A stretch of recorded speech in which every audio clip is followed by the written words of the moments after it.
Willkommen zu einer neuen Folge Work in Progress. Heute möchte ich euch 2 Sachen zeigen. Zuerst ein kleines Projekt, das bei einem Hackathon entstanden ist, und dann gibt's endlich das Update zur generativen Platine. Gut, fangen wir mit dem kleinen Hackathon-Projekt an. Dabei handelt es sich um den Boston Stupid Shit and Terrible Stuff No One Needs Hackathon, war, glaube ich, der Titel, der, ja, wie der Name sagt, eigentlich in Boston stattfindet. Boston hängt an dem Titel irgendwo mit dran.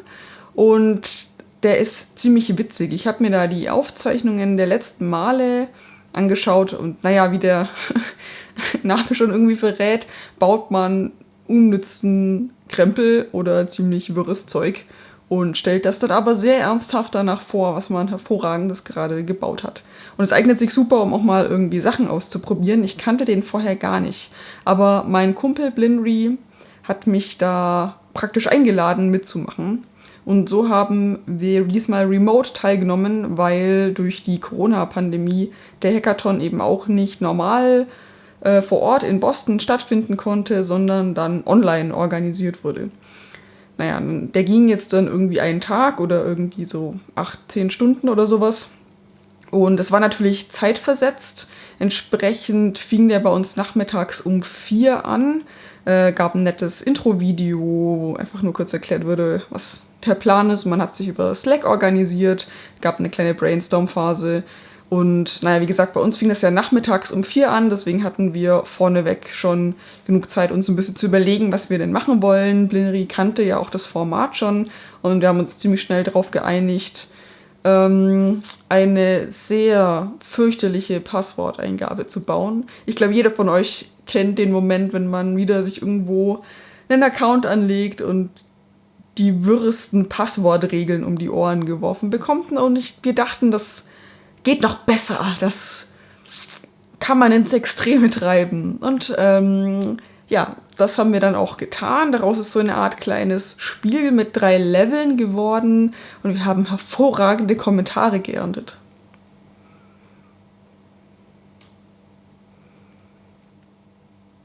Ja, und nachdem ich das schon kenne und das selber zu spielen hier ist natürlich jetzt irgendwie langweilig, aber sehr schön war, weil wir nicht präsentieren konnten, weil das dann irgendwie mitten in der Nacht um 2 oder 3 gewesen wäre, hat der Organisator Glenn dann einfach mal das erste Level gespielt und da können wir mal schnell reinschauen. Here it is. It is called You Shall Not Pass, and we have to pick a new password. Going. So it says, sorry, your password must be a palindrome. So let's. Your password must contain a capital letter. Okay, let's just. Sorry, your password must have a length that is divisible by 3. Sorry, your password must not contain 2 identical sequential characters. All right, so we won after 13 attempts. Thank you, everyone, for helping me out. And now we have a new password, but of course it's already in use. And that was from Blinry and Bleep Track.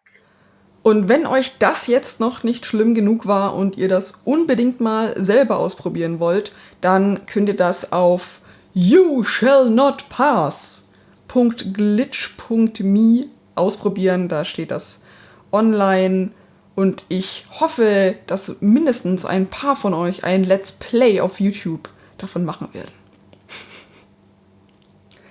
Gut, dann würde ich sagen, wir schauen noch mal in das generative Platinendesign rein. Um das mal kurz zu rekapitulieren, die Idee war folgendes. Ich arbeite sehr gerne mit generativem Design, also mit Design, das irgendwie aus Code entsteht. Und ich wollte immer mal irgendwie eine Platine entwerfen und das jetzt in diesem Fall auch irgendwie kombinieren. Also möchte ich eine kleine Platine, eine kleine PCB entwickeln, die als Mini-Keyboard funktionieren soll mit 3 kapazitiven Touch-Buttons, kein Screen. Und das optische Thema ist Weltraum und Space und Planeten und Sterne. Und jetzt können wir uns mal den aktuellen Stand des Generators angucken, den seht ihr hier. Und lasst euch jetzt nicht von den Farben abschrecken, die haben eigentlich gar nichts mit dem Endergebnis zu tun. Die helfen mir nur später, die einzelnen Teile den Schichten, den richtigen Schichten auf der Platine zuzuordnen. Wir können jetzt hier mal ein paar Mal Reload drücken und uns mal anschauen, wie das jetzt hier gerade so aussieht. Dann erkläre ich euch mal noch ein bisschen, was ihr hier seht. Also in der Mitte die 3 Planeten, das habt ihr vermutlich schon entdeckt, das werden eben die besagten Touch-Buttons. Dann haben wir im Hintergrund diese lilanen Linien. Die werden eigentlich nur Deko. Jede Linie kommt auch auf die Kupferschicht, verschwindet aber unter der Solder Mask, also unter dieser Plastikbeschichtung. Ich überlege gerade, wie das deutsche Wort war. Stopplack, glaube ich. Darunter verschwinden die. Das bedeutet, die Linien werden nur leichte Erhebungen bilden im Endeffekt und ein bisschen das Licht stoppen. Also so Platinen ohne die Kupferschichten wären so ein bisschen lichtdurchlässig. Also selbst mit diesem Stopplack scheint so ganz leicht das Licht durch. Mit Kupfer eher nicht mehr. Und genau, das ergibt praktisch eigentlich nur ein Hintergrundmuster. Dann haben wir noch in diesem Ockergelb hier gerade 4 Sterne. Die wechseln immer ein bisschen. Im Generator ist hinterlegt, dass 3 bis 5 Sterne auftauchen dürfen. Und die sollen praktisch gar nichts abdecken. Also die sind weder auf der Stopplackschicht noch auf der Kupferschicht. Das heißt, hier wird praktisch dann die blanke Platine, dieses Platinengrundmaterial sichtbar sein. Und das ist auch relativ lichtdurchlässig. Da kann man wahrscheinlich dann von hinten sogar ein bisschen durchscheinen. Und wer Bock hat, könnte dann auch da von hinten wahrscheinlich ein bisschen coole LEDs oder Beleuchtung dran machen. Und zum Schluss haben wir dann noch in Schwarz hier eine Rakete, die auch ein super einfaches mini-generatives Modell ist. Das heißt, die ändert auch so ganz leicht die Form, mal ein bisschen spitzer, mal ein bisschen runder. Und dazu ist auch noch so ein bisschen andere, ich nenne es Weltraumdeko, die kleinen Kreise und Kreuze, die einfach nur ein bisschen die Fläche nochmal aufbrechen sollen und füllen sollen. Genau, und alles, was schwarz ist, ist dann eben nochmal Siebdruck bzw. weißer Farbdruck auf der Stopplackschicht. Das ist weiter Plan. Wir können mal uns noch ein paar Kniffe angucken bei der Umsetzung. Ihr seht schon, die Planeten haben immer diesen Ausschnitt, weil die Planeten und die Streifen landen ja beide auf der Kupferschicht, deswegen sollten die keinen Kontakt haben, sonst entstehen Riesenbutton oder ich schließe die Buttons praktisch kurz.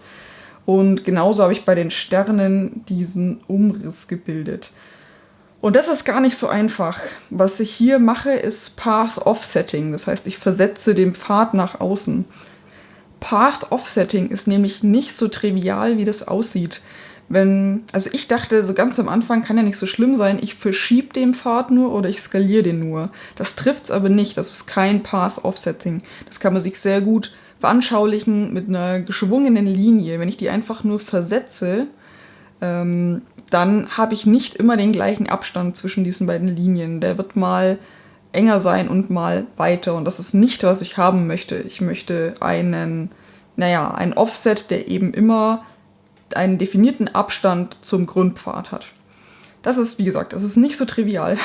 Aber ich habe Glück gehabt. Und zwar gibt es eine Erweiterung zu Paper.js. Paper.js ist das Framework, was ich benutze.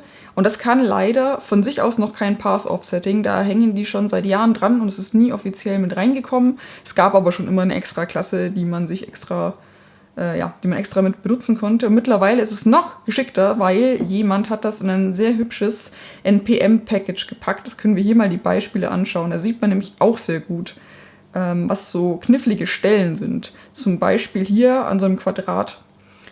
Wenn ich das nach außen offsette, also versetze, dann sind die Ecken problematische Punkte, weil da weiß man erstmal gar nicht, wie man die nach außen versetzen soll. Und dann ist eine gängige Möglichkeit, wäre eine Kurve draus zu machen, die Ecke zu behalten oder mit den Ecken vielleicht noch ganz andere Sachen zu machen.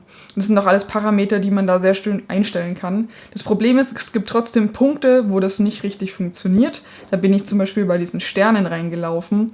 bei Pfaden, die praktisch, nicht nur konvex sind, sondern so richtige Spitzen bilden, ist das vermutlich.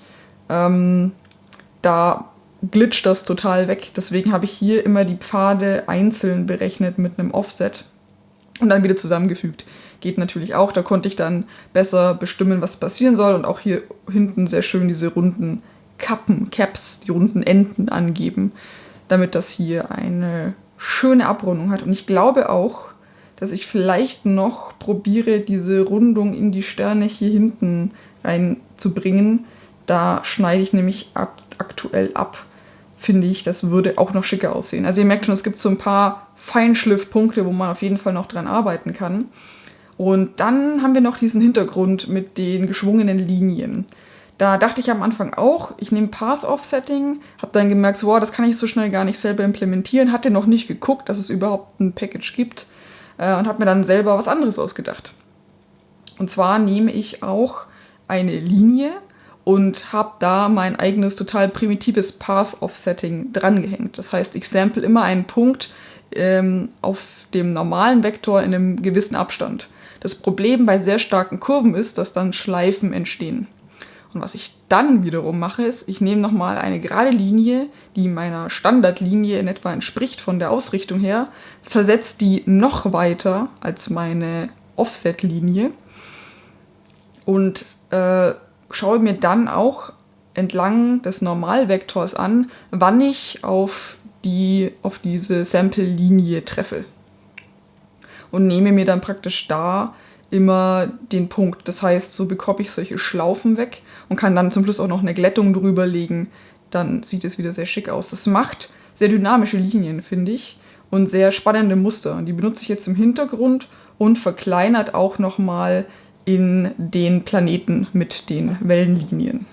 Können wir uns nochmal vielleicht zum Veranschaulichen ein paar angucken. Genau, und dann rotiere ich das immer noch zufällig, dann kann es auch noch ein bisschen zufällig verschieben. Genau, und hier sieht man eben schon, das sieht sehr dynamisch aus. Und weniger langweilig. Ein blankes Offsetting wäre sehr starr gewesen. Und hier kann ich auch noch ein bisschen mit den Abständen spielen und da ein bisschen Unregelmäßigkeiten reinbringen. Oh, das gefällt mir, so wie es ist. Sehr gut, tatsächlich. Okay, dann habe ich jetzt hier dieses SVG. Jetzt ist dann die Frage, wie bekomme ich das in KiCad rein? Und dann bin ich übrigens noch in das Rabbit Hole gefallen. Heißt es KiCad oder heißt es KiCad? Also ich glaube, nachdem die ursprünglichen Entwickler Franzosen sind oder waren, ist wohl KiCad eher die richtige Aussprache. Ich war bisher immer bei KiCad, mal gucken, wo mein Gehirn hängen bleibt. Und weil ich es gerade sehe, genau, Überschneidungen von Monden rechne ich gerade auch noch nicht raus. Egal. Also ich kann mir jetzt hier raus ein SVG speichern. Dann ist jetzt die Frage, wie bekomme ich das in KiCad? Und ich hatte erst gedacht, ich kann das SVG-Import-Feature benutzen, was leider nicht richtig funktioniert hat. Das geht, das muss man über ein File, so ein Settings-File extra aktivieren, das ist normalerweise nicht direkt aktiv. Das Problem ist, ich kann Formen importieren, ich kriege die aber nicht auf die Kupferschicht. Ich kann diese Schichten nicht auswählen, wo es hin soll. Kann sein, dass ich mich einfach noch deutlich zu wenig mit KiCad auskenne. Also wer da Tipps hat, wie das mit dem SVG-Import funktioniert hätte, gerne her damit. Ich habe jetzt einen anderen Weg für mich gefunden und der sieht folgendermaßen aus. Es gibt für Inkscape ein Plugin, das heißt SVG to Shenzhen, was sehr nett ist, wie ich finde. Und ich kann hier einfach sagen, welcher Shape auf welcher Ebene landen soll. Das heißt, ich kann hier diese Sonne auswählen und sehe dann zum Beispiel hier unten schon, es liegt auf der Stopplackschicht, auf der Solder Mask Schicht. Und hier sieht man auch alle Schichten, die möglich sind. Die disabled sind, werden einfach nicht exportiert. Das heißt, ich kann die umbenennen, dann exportiert das Plugin die mit.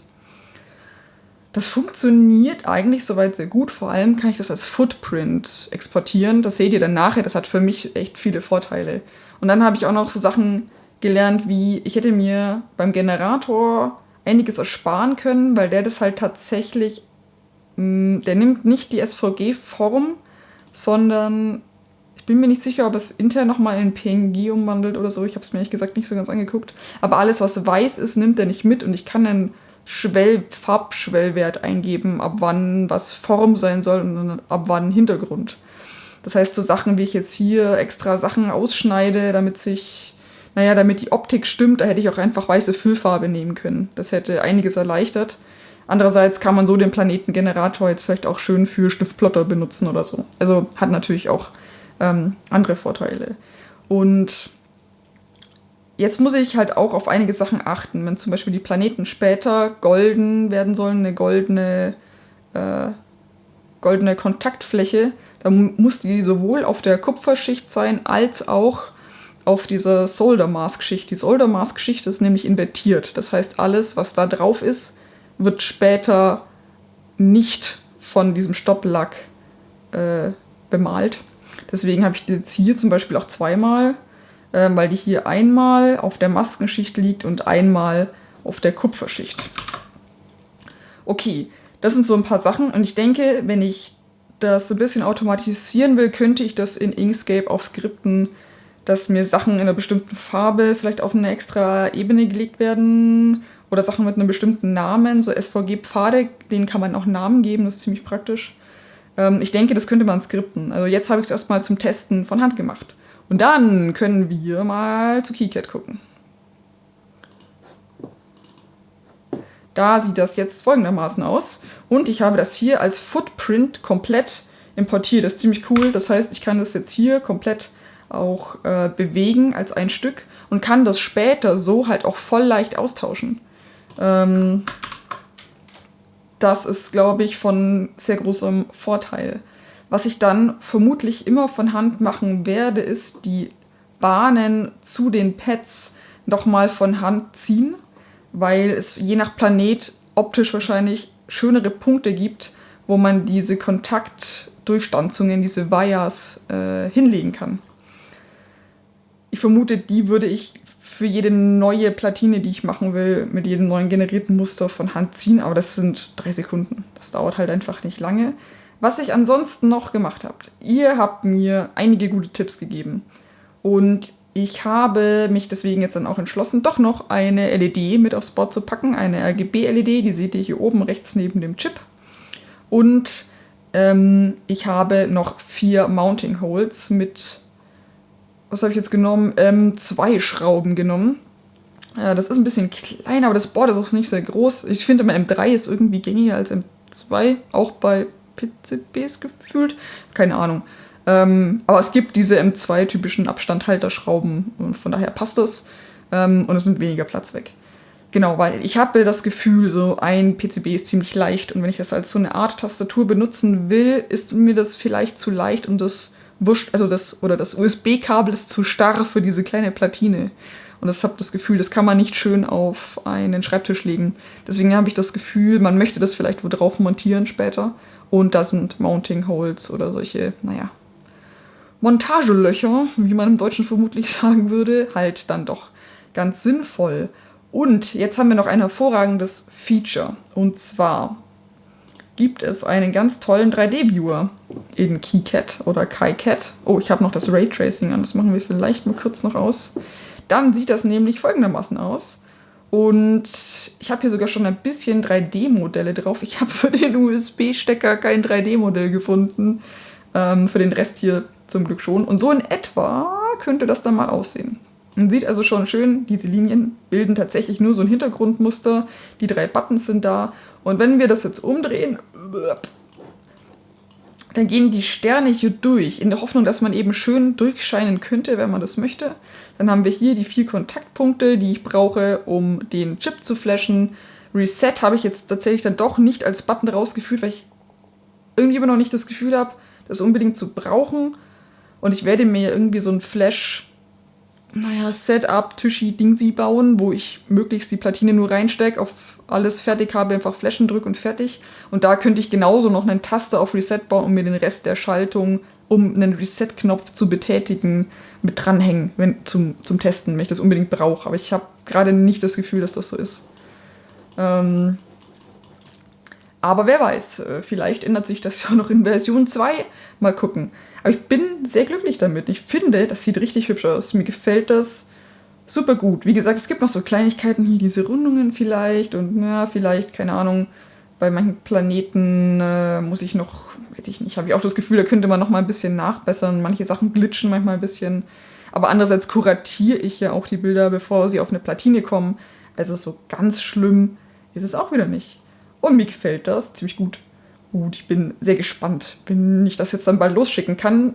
Ich werde das noch ein paar Leuten zeigen, die komplette Projektdatei praktisch, damit die einmal komplett drüber gucken können, damit ich keinen Quatsch gemacht habe. Aber ich habe auch das Gefühl, als ich die Traces gelegt habe, dass die manchmal sehr nahe an Pads sind und man in so einem PCB-Design-Tool legt man auch Regeln fest, die eingehalten werden. Man kann dann so einen Regelchecker auch ausführen. Der hat da, ich weiß gerade gar nicht, weil ich die doch nochmal neu getraced habe irgendwann. Ich glaube, ich habe den noch gar nicht laufen lassen. Aber ich möchte da auf jeden Fall trotzdem auch nochmal einen Mensch drüber gucken lassen, weil ich diesem Autoregelchecker auch nicht so immer 100%ig vertraue und manchmal ein bisschen so, wie sagt man, Erfahrungswerte echt viel wert sind und die habe ich halt einfach noch gar nicht. Yep, aber so sieht's aus. Ich habe mich entschieden, die vermutlich bei Oshpark fertigen zu lassen. Da werden die dann lila, das gefällt mir, glaube ich, gut und das passt sehr gut. Und die machen eine vergoldete Kontaktflächen, wo man, also das ist einfach schon mit drin, wenn man bei anderen chinesischen Herstellern guckt, dann wirken die voll billig, aber das summiert sich auch ziemlich schnell. Also vermutlich wäre man trotzdem zum Schluss vielleicht billiger, das habe ich nicht ganz ausgerechnet. Aber man zahlt für jeden Krempel extra und das geht mir auch immer so ein bisschen auf den Keks. Ich hätte einfach gern unkompliziert das volle Paket. Und ich kenne halt auch genug andere Leute, die mal was bei Oshpark haben machen lassen. Die kann man dann auch gut fragen, ob das so passt oder nicht. Außerdem gibt es bei denen die After Dark Platinen, die finde ich auch sehr spannend. Da ist das Grundmaterial schwarz, also nicht durchscheinend, sondern komplett schwarz. Und der Stopplag ist transparent. Da kann man nochmal ganz anders damit spielen. Da müsste ich die Sachen ein bisschen unterschiedlich auf die Ebenen verteilen. Aber ich glaube, das würde auch richtig schick aussehen. Und vielleicht lasse ich mir mal eine lilane und eine After Dark Variante raus. Jetzt am Anfang und schau mal, was besser aussieht. Und schaue, ob ich bei beiden bleibe oder dann nur eine der Varianten auswähle, um noch mehr zu machen. Genau, ansonsten muss ich mich jetzt noch ein bisschen darum kümmern, die Einzelteile zu besorgen. Ist nicht so schlimm, das meiste habe ich schon zusammen, muss ich mal bestellen. Ich brauche noch ein Mikroskop zum Löten. Manche Teile sind schon sehr klein. Ich hätte natürlich noch kleinere wählen können. Das sind die, wie heißt die Größe? 0603. Das geht, glaube ich, noch gut. Das ist 0402. Ich denke, das geht auch noch gut. Drunter ist dann, glaube ich, schon nicht mehr geil, so zum Löten. Und vielleicht hole ich mir auch noch so eine Heißluft-Lötstation. Mal gucken. Ich muss das jetzt alles ausprobieren. Wenn ihr Tipps habt, haut die gerne in die Kommentare. Ansonsten bin ich sehr nervös und aufgeregt, das jetzt dann die nächsten Tage loszuschicken und hoffe, bis zum nächsten Video sind die Platinen vielleicht dann schon da und wir können die uns zusammen angucken. Das wäre richtig toll. Jupp, so viel von mir und ich freue mich, wenn ihr beim nächsten Mal wieder vorbeischaut. Macht's gut, bis dann.